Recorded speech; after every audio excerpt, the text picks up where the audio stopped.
Welcome to the Slop Farm. Enjoy the video. You start by confirming your device and launcher support custom shortcuts. This avoids wasted steps. Once confirmed, back up your home layout or note current shortcuts so you can revert. Next, open the target app and long press its icon or open its in-app settings to find the shortcut menu. This first interaction exposes editable actions. Make sure to tap Edit or Create Shortcut now so you can change the icon and target action without interruptions. Once you access the shortcut editor, choose whether to modify an existing shortcut or create a new one. Changing an existing item is faster.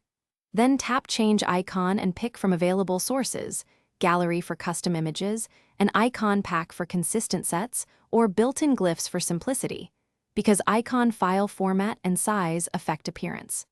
Make sure to also verify the target intent, shortcut name, and any parameters so the shortcut launches exactly. After saving the edited or new shortcut, drag it to your home screen or inside a folder so it's readily accessible. Then test the shortcut by tapping to launch and long pressing to inspect context actions. This verifies both the icon and the behavior. If the icon doesn't update or the action fails, clear the launcher cache, reapply the icon pack, or recreate the shortcut. These fixes resolve most sync and permission issues. Finally, make sure the visual scales correctly across orientations. Thanks for watching.